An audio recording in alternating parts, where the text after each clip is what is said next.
क्या आपको लगता है कि आप अपने हर फैसले को बहुत सोच समझकर एकदम तर्कसंगत रैशनल तरीके से लेते हैं? यह सवाल एक आम धारणा को चुनौती देता है। ज्यादातर लोग मानते हैं कि वे अपने फैसले सोच समझकर लेते हैं और पूरी तरह से लॉजिकल होते हैं। हमें स्कूल, समाज और परिवार में यही सिखाया जाता है कि हमें हर स्थिति में तर्कसंगत रैशनल रहना चाहिए। लेकिन क्या वास्तव में ऐसा होता है? उदाहरण, आप दुकान में जाते हैं और आपको दो स्मार्टफोन दिखाए जाते हैं। पहला फोन 30,000 रुपए का है, लेकिन उस पर 20% डिस्काउंट मिल रहा है। दूसरा फोन 25,000 रुपए का है, लेकिन कोई डिस्काउंट नहीं है। आपको क्या लगता है, लोग ज्यादातर कौन सा फोन खरीदेंगे? अक्सर लोग पहले वाले को ही चुनते हैं, क्योंकि डिस्काउंट उन्हें आकर्षित करता है, भले ही दूसरा फोन बिना डिस्काउंट के भी सस्ता पड़ रहा हो। यही है तर्कहीनता, इरैशनैलिटी का उदाहरण। हमारा दिमाग तर्क नहीं, बल्कि भावनाओं और परिस्थितियों से प्रभावित होता है। अगर हाँ, तो आपको यह बुक समरी चौंका सकती है। यहाँ लेखक सीधा पाठक की मानसिकता को झकझोरता है। अगर आप खुद को बहुत रैशनल समझते हैं, तो यह किताब आपको शॉक कर सकती है। क्यों? क्योंकि इसमें साइंटिफिक रिसर्च और एक्सपेरिमेंट्स से यह साबित किया गया है कि इंसान अपने फैसले में बार बार गलतियां करता है, और वह भी एक पैटर्न के तहत। उदाहरण, कभी आपने सोचा है कि जब कोई रेस्तरां अपने मेनू में बहुत महंगे ऑप्शन डालता है, तो उसका असली मकसद क्या होता है? असल में वे आपको सबसे महंगा आइटम नहीं बेचना चाहते, बल्कि आपको उसके नीचे वाला थोड़ा कम महंगा ऑप्शन चुनने पर मजबूर कर देते हैं। तो क्या आपने तर्कसंगत निर्णय लिया, या फिर रेस्तरां के मार्केटिंग ट्रिक में फंस गए?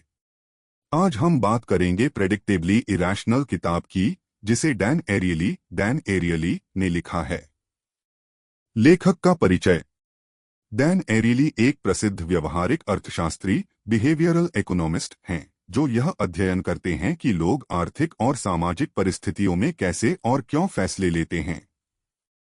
यह किताब बताती है कि हम सोचते हैं कि हम अपने निर्णयों पर नियंत्रण रखते हैं, लेकिन असल में हमारा दिमाग बहुत सारी अनदेखी ताकतों से प्रभावित होता है, जैसे भावनाएं, इमोशंस, तुलना, कंपैरिजंस, मुफ्त चीजों का लालच, पावर ऑफ फ्री, समाज का प्रभाव, सोशल इन्फ्लुएंस।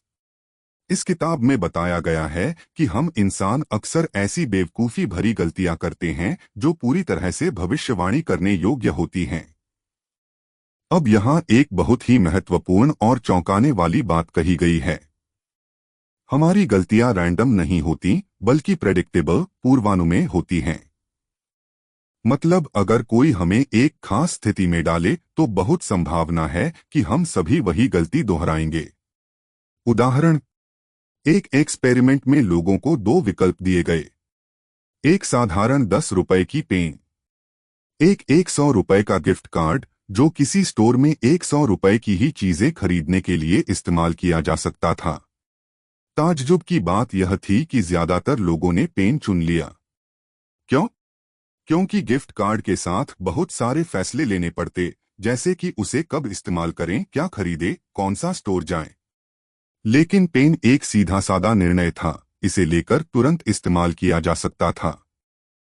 यानी हम इंसान जटिलता, कॉम्प्लेक्सिटी से बचते हैं और आसान विकल्प चुनने की तरफ भागते हैं, इवन अगर वह हमारे लिए फायदेमंद न हो। यानी हम बेवजह नहीं, बल्कि नियमित रूप से बेवकूफ़ी करते हैं। यहाँ लेखक का मुख्य संदेश यही है, हमारी गलतियाँ केवल संयोग नहीं हैं, बल्कि हमेशा एक तय पैटर्न में होती हैं। हम बार बार महंगे ब्रांड को सस्ती और बेहतर चीजों पर तरजीह देते हैं। हम डिस्काउंट और फ्री शब्द देखकर बेवजह चीजें खरीद लेते हैं। हम तत्काल सुख, इंस्टेंट ग्रैटिफिकेशन के लिए भविष्य की प्लानिंग को इग्नोर कर देते हैं।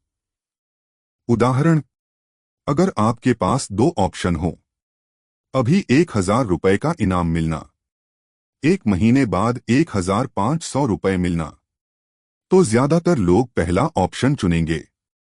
क्यों? क्योंकि हम धैर्य पेशेंस नहीं रख पाते और तुरंत मिलने वाले सुख को प्राथमिकता देते हैं। इसी कारण लोग क्रेडिट कार्ड से गैरजरूरी खर्च करते हैं और बाद में पछताते हैं। तो चलिए कुछ मजेदार और चौंकाने वाले उदाहरणों के साथ इस किताब को समझते हैं। अब लेखक आपको तैयार कर रहा है कि आगे आने वाले उदाहरण आपको हैरान कर देंगे। मुफ्त चीजें, द पावर ऑफ फ्री। हमारी जिंदगी में मुफ्त फ्री शब्द का जादू बहुत शक्तिशाली होता है। चाहे वह ऑनलाइन शॉपिंग हो, मॉल में मिलने वाले फ्री सैंपल्स हों या फिर किसी रेस्तरां में बाय एक गेट एक फ्री ऑफर, हम बिना ज्यादा सोचे समझे फ्री चीजों की तरफ आकर्षित हो जाते हैं। लेकिन क्यों? क्या हम सच में फ्री चीज से फायदा उठाते हैं या फिर हम कंपनियों की मार्केटिंग रणनीति का शिकार बन जाते हैं? इसी सवाल का जवाब देने के लिए डैन एरियली ने एक रोचक प्रयोग एक्सपेरिमेंट किया। सोचिए, आपके पास दो चॉइस हैं। ए, एक चॉकलेट बार जिसकी कीमत ₹1 है। बी, वही चॉकलेट बार लेकिन एकदम फ्री। अगर आप लॉजिकल तरीके से सोचें तो क्या ₹1 की मामूली कीमत से फर्क पड़ना चाहिए? शायद नहीं। लेकिन वास्तविकता में लोग लगभग हमेशा फ्री वाला ऑप्शन चुनते हैं। लेकिन क्यों? हमारा दिमाग जब भी फ्री शब्द सुनता है तो वह उसे एक जबरदस्त अवसर मान लेता है, भले ही वह विकल्प सर्वश्रेष्ठ न हो। यह व्यवहार हमारे मनोविज्ञान और विकासवादी प्रवृत्ति एवोल्यूशनरी इंस्टिंक्ट्स से जुड़ा हुआ है। डैन एरियली का एक्सपेरिमेंट, फ्री का जादू। प्रयोग। डैन एरियली और उनकी टीम ने लोगों के सामने दो चॉइस रखी। लिंट चॉकलेट, लिंट जो महंगी और उच्च गुणवत्ता वाली होती है, ₹15 में। हर्शीज चॉकलेट, हर्शीज जो सस्ती और साधारण होती है, ₹1 में। लोगों ने ज्यादातर लिंट को चुना क्योंकि उसकी गुणवत्ता और कीमत का संतुलन बेहतर था। लेकिन फिर हर्शीज को ₹1 से घटाकर फ्री 0 कर दिया गया। नतीजा? अब लगभग सभी ने हर्शीज चॉकलेट को ले लिया, भले ही लिंट की डील पहले जितनी ही फायदेमंद थी। तो आखिर ऐसा क्यों हुआ? मुफ्त चीजें हमें तर्कहीन बना देती हैं। आइए इसे गहराई से समझते हैं। एक, फ्री कोई नुकसान नहीं। हमारा दिमाग यह मान लेता है कि फ्री लेने में कोई नुकसान नहीं है। हमें लगता है कि अगर हम इसे नहीं लेते तो हम एक बड़ा मौका गवा देंगे। उदाहरण, अगर कोई दुकान आपको ₹5 में एक पेन ऑफर करे तो आप सोचेंगे मुझे यह पेन चाहिए या नहीं। लेकिन अगर वही दुकान कहे कि यह पेन फ्री है तो आप बिना सोचे झपट लेंगे अगर आपको इसकी जरूरत न हो। दो, फ्री की भावना हमें ज्यादा खुशी देती है। मुफ्त चीजें सिर्फ पैसे बचाने का मामला नहीं है, वे भावनाओं को भी ट्रिगर करती हैं। जब हमें कुछ मुफ्त मिलता है तो हमारा दिमाग डोपामाइन रिलीज करता है, जो खुशी का हार्मोन है। उदाहरण, रेस्तरां में अगर आपको फ्री पापड़ मिले तो आपको उस जगह के प्रति अधिक लगाव महसूस होता है, इवन अगर उस रेस्तरां के खाने की कीमतें थोड़ी महंगी हैं। 3, फ्री चीजें हमारे दिमाग को निर्णय लेने में भ्रमित कर देती हैं। हमारी तर्कसंगत सोच गड़बड़ा जाती है और हम मुफ्त को सबसे अच्छा विकल्प मानने लगते हैं, अगर वह सच में अच्छा न हो। उदाहरण, फ्री डिलीवरी का ऑप्शन देखकर लोग जरूरत से ज्यादा चीजें खरीद लेते हैं। अगर डिलीवरी चार्ज ₹50 होता तो वे शायद कम खरीदते। लेकिन फ्री डिलीवरी का लालच उन्हें अतिरिक्त सामान खरीदने के लिए प्रेरित करता है। कंपनियां इस तर्कहीनता का फायदा कैसे उठाती हैं? बड़ी कंपनियां जानती हैं कि फ्री शब्द से इंसान की सोच बदल जाती है। यही कारण है कि वे अलग अलग तरीकों से इस रणनीति का इस्तेमाल करती हैं। 1 बाय 1 गेट 1 फ्री ऑफर। आपको लगता है कि आपको एक चीज फ्री मिल रही है, लेकिन सच में कंपनियां पहले वाली चीज की कीमत पहले ही बढ़ा चुकी होती हैं। उदाहरण, अगर कोई शैम्पू ₹200 में बिक रहा था और कंपनी ने इसे बाय एक गेट एक फ्री कर दिया, तो संभावना है कि उन्होंने इसकी कीमत पहले ही ₹250 से ₹300 कर दी हो। 2, फ्री ट्रायल। स्ट्रीमिंग सर्विसेज 30 दिन का फ्री ट्रायल देती हैं।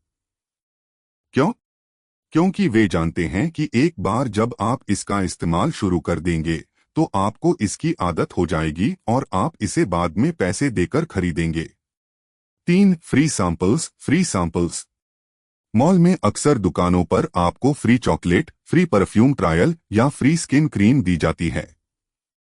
यह सिर्फ आपको खुश करने के लिए नहीं है, बल्कि यह एक मनोवैज्ञानिक चाल, साइकोलॉजिकल ट्रिक है। जैसे ही आप कोई फ्री सैंपल लेते हैं, आपका दिमाग रेसिप्रोसिटी प्रिंसिपल, पारस्परिकता का सिद्धांत के कारण आपको यह खरीदने के लिए प्रेरित करने लगता है। रेसिप्रोसिटी प्रिंसिपल क्या है? अगर कोई हमारे लिए अच्छा करता है तो हमें लगता है कि हमें भी उसके लिए कुछ करना चाहिए। यही वजह है कि अगर किसी दुकान में आपको फ्री चाय या कॉफी मिल जाए तो आपको वहां से कुछ खरीदने की इच्छा होने लगती है, इवन अगर आपने खरीदने का इरादा नहीं बनाया था। सीख, हम फ्री चीजों के जाल में क्यों फंसते हैं? हमारा दिमाग फ्री को बेस्ट ऑप्शन मान लेता है, इवन अगर यह सच में अच्छा न हो। मुफ्त चीजें लेने से हमें खुशी और संतुष्टि मिलती है, जिससे हम सोचने की क्षमता खो देते हैं। कंपनियां इस मनोविज्ञान का फायदा उठाकर हमें मुफ्त ऑफर देकर ज्यादा खर्च करवाती हैं। तो अगली बार जब आप फ्री देखें तो क्या करें? अगर आपको कुछ मुफ्त मिल रहा है तो खुद से यह सवाल करें, क्या मुझे इसकी जरूरत है या मैं बस फ्री के लालच में आ रहा हूं? क्या यह सच में अच्छा ऑफर है या सिर्फ एक मार्केटिंग ट्रिक? क्या मैं इसे बिना सोचे खरीद रहा हूं? अगर इन सवालों का जवाब हाँ है तो रुकिए और सोचिए। निष्कर्ष, फ्री चीजें हमें ज्यादा आकर्षित करती हैं, लेकिन वे हमेशा फायदेमंद नहीं होती। कंपनियां बाय एक गेट एक फ्री, फ्री डिलीवरी और फ्री सैंपल जैसी चालों से हमारा दिमाग प्रभावित करती हैं। अगर हम इस मनोवैज्ञानिक ट्रिक को समझ लें तो हम ज्यादा स्मार्ट निर्णय ले सकते हैं। रिलेटिव प्राइसिंग, तुलना का जादू। हम में से अधिकतर लोग मानते हैं कि हम खरीदारी के फैसले तर्कसंगत, रैशनल तरीके से लेते हैं। लेकिन डैन एरिली की रिसर्च बताती है कि हम चीजों की कीमत को अकेले नहीं देखते, बल्कि हम हमेशा तुलना, कंपैरिजन के आधार पर निर्णय लेते हैं। यानी हम किसी प्रोडक्ट की असली वैल्यू को समझकर नहीं, बल्कि उसके साथ दिए गए अन्य ऑप्शंस से तुलना करके चुनते हैं। अब इसे एक मजेदार उदाहरण से समझते हैं। न्यूज़पेपर सब्सक्रिप्शन का खेल। सोचिए, आपको 3 ऑप्शन मिलते हैं। ए, सिर्फ ऑनलाइन न्यूज़पेपर, 100 रुपए। बी, सिर्फ प्रिंट न्यूज़पेपर, 200 रुपए। सी, प्रिंट प्लस ऑनलाइन न्यूज़पेपर, 200 रुपए। अगर ध्यान दें तो बी और सी ऑप्शन की कीमत समान है, लेकिन सी में आपको अतिरिक्त ऑनलाइन एक्सेस भी मिल रहा है। अब जरा सोचिए, आप क्या चुनेंगे? ज्यादातर लोग सी ऑप्शन को ही बेस्ट मानेंगे, क्योंकि बी के मुकाबले सी में ज्यादा फायदा मिल रहा है, लेकिन कीमत वही है। लेकिन अब मान लीजिए कि बी ऑप्शन को हटा दिया जाए। अब आपके पास सिर्फ 2 ऑप्शन बचते हैं। ए, सिर्फ ऑनलाइन न्यूज़पेपर, 100 रुपए। सी, प्रिंट प्लस ऑनलाइन न्यूज़पेपर, 200 रुपए। अब क्या होगा? अब ज्यादातर लोग ए, 100 रुपए वाला ऑप्शन चुनेंगे। यही है रिलेटिव प्राइसिंग का जादू। जब बी ऑप्शन मौजूद था तो सी बेस्ट लगा, लेकिन जैसे ही बी हटाया गया, सी महंगा लगने लगा। तुलना से दिमाग कैसे प्रभावित होता है? हम चीजों को उनकी अकेली कीमत पर नहीं, बल्कि उनके साथ दिए गए अन्य ऑप्शन से तुलना करके आंकते हैं। इसे डिसीजन फ्रेमिंग कहा जाता है। जब कोई चीज अकेले हो तो हम उसे महंगा मान सकते हैं, लेकिन अगर उसके साथ कोई कम आकर्षक ऑप्शन हो तो हमें वह सस्ती लगने लगती है। कंपनियां इस ट्रिक का कैसे फायदा उठाती हैं? एक, मेन्यू कार्ड में महंगा ऑप्शन जोड़कर। रेस्तरां में आपने देखा होगा कि कुछ बहुत महंगे डिशेज लिस्ट में होते हैं। असली मकसद यह नहीं होता कि आप सबसे महंगा आइटम खरीदें, बल्कि इन महंगे ऑप्शंस की वजह से बाकी चीजें ज्यादा सस्ती और स्मार्ट चॉइस लगती हैं। उदाहरण, अगर मेन्यू में एक 1,200 रुपए वाला स्पेशल पास्ता हो तो 800 रुपए वाला पास्ता आपको पहले से बेहतर डील लगेगा, इवन अगर 800 रुपए भी ज्यादा है। 2 ई-कॉमर्स वेबसाइट्स पर डीकॉय प्राइसिंग। ई कॉमर्स वेबसाइट्स अक्सर ऐसे प्राइसिंग ऑप्शंस सेट करती हैं जिससे आपको सबसे महंगा प्रोडक्ट सस्ता लगे। उदाहरण, आप मोबाइल खरीदने जाएं तो 3 ऑप्शन हो सकते हैं। ए, बेस मॉडल 30,000 रुपए। बी, मिड रेंज मॉडल 45,000 रुपए। सी, फ्लैगशिप मॉडल 47,000 रुपए। अब अगर बी और सी की कीमत करीब करीब है तो सी ज्यादा वैल्यू फॉर मनी लगने लगेगा और लोग उसे ही खरीदेंगे, इवन अगर असल में उन्हें इतना महंगा फोन नहीं चाहिए था। 3, शॉपिंग में बाय मोर सेव मोर स्कीम्स। स्टोर्स में अक्सर यह ऑफर दिखता है। 1 शर्ट 800 रुपए, 2 शर्ट 1,500 रुपए, 3 शर्ट 1,800 रुपए। अब आपको 1 शर्ट खरीदने का प्लान था, लेकिन अचानक 3 शर्ट का ऑप्शन देखकर लगेगा, अरे 1,800 में 3 मिल रही हैं, ये तो फायदे का सौदा है, और आप बिना सोचे समझे 3 शर्ट खरीद लेते हैं। कंपनी का असली मकसद ही था कि आप एक की जगह ज्यादा खरीदे। हम इस ट्रिक से कैसे बचें? पहचाने कि क्या कोई डीकॉय ऑप्शन जोड़ा गया है। अगर 2 ऑप्शंस में एक आपको बेकार लग रहा है तो संभावना है कि इसे आपको महंगे ऑप्शन की तरफ धकेलने के लिए रखा गया है। खुद से सवाल करें, क्या मैं सच में इस डील को बेस्ट मान रहा हूं या बस तुलना के कारण ऐसा लग रहा है। अपनी जरूरत के हिसाब से खरीदे, न कि डील देखकर। सिर्फ इसलिए ज्यादा पैसे खर्च न करें क्योंकि आपको कुछ सस्ता लग रहा है। सीख, तुलना हमारा नजरिया कैसे बदलती है।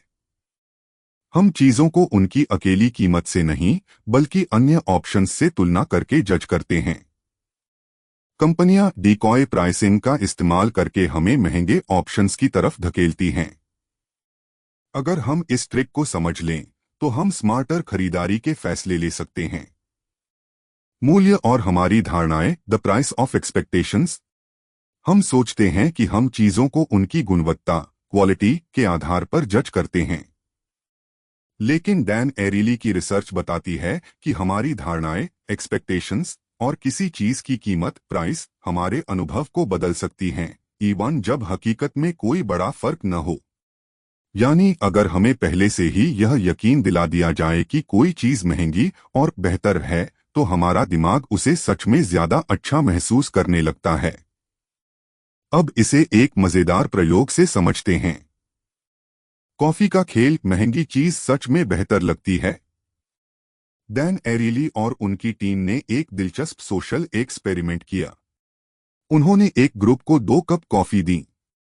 एक साधारण कॉफी, कोई ब्रांडिंग नहीं, दूसरी फैंसी ब्रांड वाली कॉफी। फिर लोगों से पूछा गया, आपको कौन सी कॉफी ज्यादा अच्छी लगी। लोगों ने ब्रांडेड और महंगी बताई गई कॉफी को ज्यादा स्वादिष्ट बताया। लेकिन मजेदार बात यह थी कि दोनों कप में एक ही कॉफी थी। यानी असल में स्वाद में कोई फर्क नहीं था, फर्क था बस हमारी धारणाओं में। हमारा दिमाग कैसे धोखा खा जाता है। ब्रांडिंग और पैकेजिंग हमारा अनुभव बदल सकती है।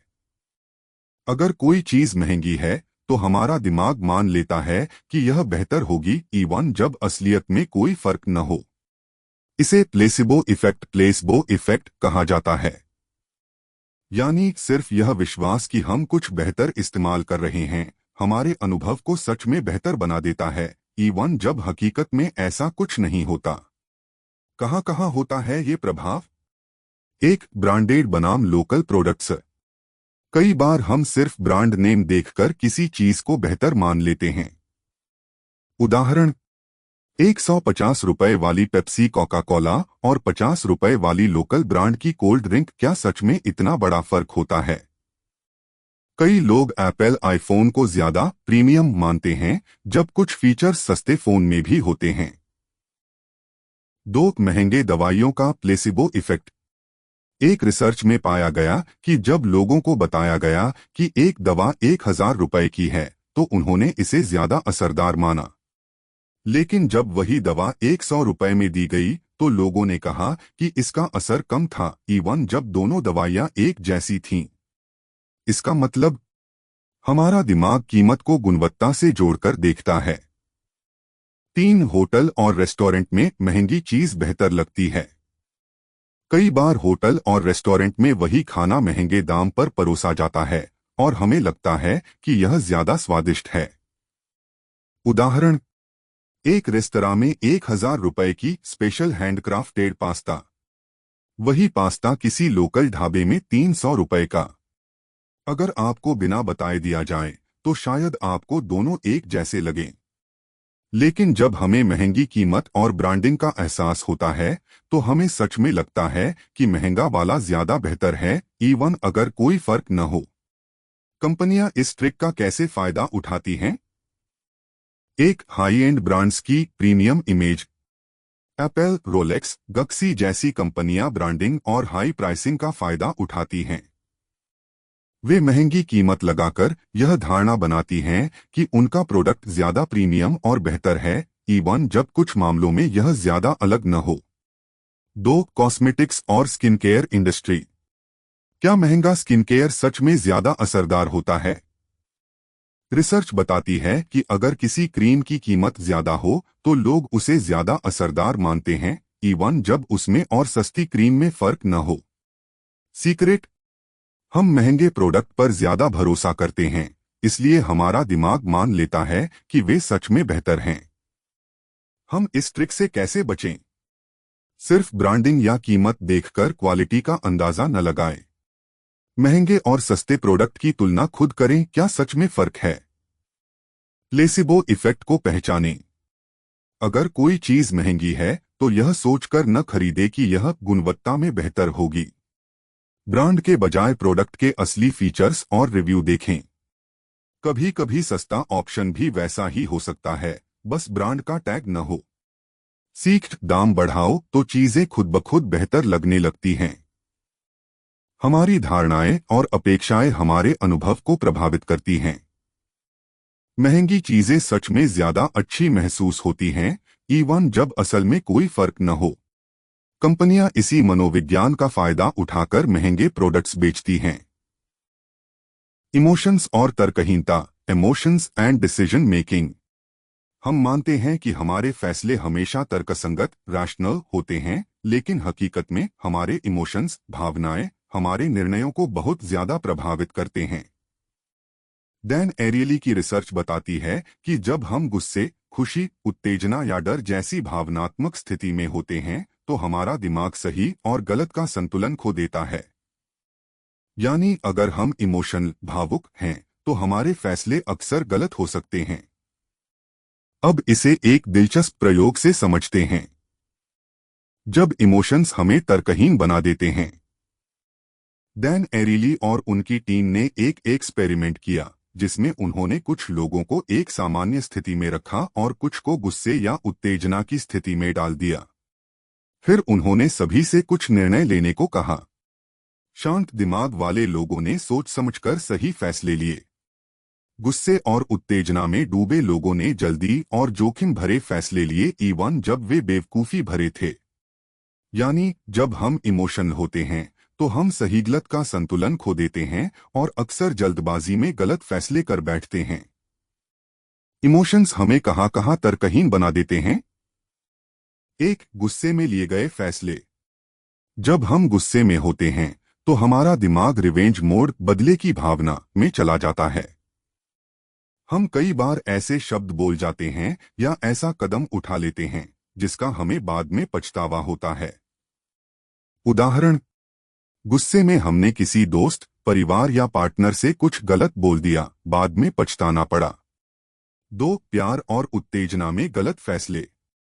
जब कोई बहुत ज्यादा प्यार में होता है तो वह दिमाग से ज्यादा दिल से फैसले लेने लगता है। लोग इमोशंस में आकर गलत रिलेशनशिप या गलत शादियों तक के फैसले कर लेते हैं। उदाहरण, कई बार लोग इमोशनल होकर बिना सोचे समझे बहुत जल्दी शादी कर लेते हैं, लेकिन बाद में उन्हें एहसास होता है कि उन्होंने जल्दबाजी में फैसला किया था। 3, खुशी और जोश में फालतू खर्च। जब हम बहुत खुश या जोश में होते हैं तो हमारा दिमाग खर्च करने को तैयार हो जाता है, इवन जब जरूरत न हो। उदाहरण, कभी आपने नोटिस किया है कि लोग सैलरी आने के बाद बहुत शॉपिंग करते हैं? खुश होकर पार्टी में बहुत ज्यादा पैसे खर्च कर देते हैं, लेकिन बाद में पछताते हैं। कंपनियां भी इसका फायदा उठाती हैं। Festival sale, new year offer जैसी चीजें आपकी खुशी का फायदा उठाकर आपको खर्च करने पर मजबूर कर देती हैं। 4. डर और चिंता में लिए गए फैसले। जब हम डरते हैं तो हमारा दिमाग फैसले लेने में ज्यादा सावधानी बरतता है, बट कभी कभी यह हमें बहुत ज्यादा जोखिम से बचने पर मजबूर कर देता है। उदाहरण, कई लोग स्टॉक मार्केट में इन्वेस्ट करना चाहते हैं, लेकिन डर की वजह से वे कभी पैसा नहीं लगाते, इवन जब यह उनके लिए फायदेमंद हो सकता है। कंपनियां और मार्केटिंग इसका कैसे फायदा उठाती हैं? 1. लिमिटेड टाइम ऑफर और fear of missing out, FOMO। कंपनियां हमें डर का इस्तेमाल करके खरीदारी के लिए उकसाती हैं। 50% डिस्काउंट, लेकिन सिर्फ आज के लिए। यह हमें डराता है कि अगर हमने अभी नहीं खरीदा तो यह डील चली जाएगी। नतीजा, हम बिना सोचे समझे खरीदारी कर लेते हैं। 2. इमोशन विज्ञापन जो हमारी भावनाओं को जगाते हैं। कंपनियां इमोशनल एड्स जैसे मां बाप के प्यार, देशभक्ति, खुशी का इस्तेमाल करती हैं ताकि आप दिमाग से नहीं बल्कि दिल से फैसला लें। यही कारण है कि बड़ी कंपनियां आपको इमोशन जोड़ने वाले ऐड दिखाती हैं, क्योंकि वे जानती हैं कि इमोशंस में आकर लोग ज्यादा खर्च करते हैं। हम इस ट्रिक से कैसे बचें? अगर आप इमोशनल हैं तो कोई भी बड़ा फैसला न लें। गुस्से, प्यार, खुशी या डर में कोई भी बड़ा डिसीजन कम से कम 24 घंटे बाद लें। लिमिटेड टाइम ऑफर देखकर तुरंत खर्च न करें। पहले सोचें, क्या मुझे सच में इसकी जरूरत है या मैं बस इमोशन में आकर खरीद रहा हूं। अगर कोई बड़ा फैसला लेना हो तो शांत होकर सोचें। किसी भरोसेमंद दोस्त या परिवार से सलाह लें। सीख, जब इमोशंस हावी होते हैं तो तर्कशक्ति गायब हो जाती है। हमारा दिमाग गुस्से, खुशी, प्यार या डर में तर्कहीन फैसले लेता है। गुस्से में बोले गए शब्द, जल्दबाजी में की गई शॉपिंग, प्यार में लिए गए गलत फैसले सब इमोशंस का असर होते हैं। अगर हम इस ट्रिक को समझ लें तो हम ज्यादा स्मार्ट और समझदारी से फैसले ले सकते हैं। हमारे पास जो है उसे ज्यादा महत्व देना, दी एंडोमेंट इफेक्ट। क्या आपने कभी देखा है कि लोग अपनी पुरानी चीजों को बहुत ज्यादा कीमत पर बेचने की कोशिश करते हैं? या फिर आपने खुद ऐसा किया है जब आपने कोई पुराना फोन या बाइक बेचने की कोशिश की और आपको लगा कि खरीदार बहुत कम दाम दे रहा है? अगर हां, तो आपने एंडोमेंट इफेक्ट का अनुभव किया है। डैन एरियली के अनुसार, जब कोई चीज हमारी हो जाती है तो हमारा दिमाग उसकी असली कीमत से ज्यादा वैल्यू लगाने लगता है, इवन जब उसकी मार्केट वैल्यू कम होती है। कैसे हम अपनी चीजों को ज्यादा मूल्यवान समझने लगते हैं? एक रोचक प्रयोग से इसे समझते हैं। डैन एरियली और उनकी टीम ने कुछ छात्रों को कॉफी मग्स फ्री में दिए। फिर उनसे पूछा गया, अगर आपको यह बेचना पड़े तो कितने में बेचेंगे? अगर आपको यह खरीदना पड़े तो कितने में खरीदेंगे? जिनके पास कॉफी मग था उन्होंने इसे महंगी कीमत पर बेचने की कोशिश की, लेकिन जिनके पास मग नहीं था उन्होंने इसे कम कीमत में खरीदने की इच्छा जताई। यानी जिसके पास चीज थी उसे वह ज्यादा कीमती लगी, जबकि असल में उसकी कोई खास कीमत नहीं थी। रोजमर्रा की जिंदगी में एंडोमेंट इफेक्ट। 1. पुरानी चीजें बेचते समय। आपने देखा होगा कि लोग अपना पुराना फोन, कार या लैपटॉप बेचते समय ज्यादा दाम मांगते हैं, लेकिन जब वे खुद खरीदने जाते हैं तो उन्हें वही चीज सस्ती चाहिए होती है। यही कारण है कि आपको अपनी पुरानी बाइक 50,000 रुपए की लगती है, जबकि खरीदार सिर्फ 30,000 रुपए देना चाहता है। 2. इमोशन अटैचमेंट से चीजों की वैल्यू बढ़ जाना। अगर कोई चीज आपको किसी खास व्यक्ति से गिफ्ट में मिली हो तो वह आपको ज्यादा कीमती लगती है, इवन जब वह बाजार में सस्ती हो। उदाहरण, अगर आपके बचपन की कोई पुरानी घड़ी है तो भले ही वह बाजार में 500 रुपए की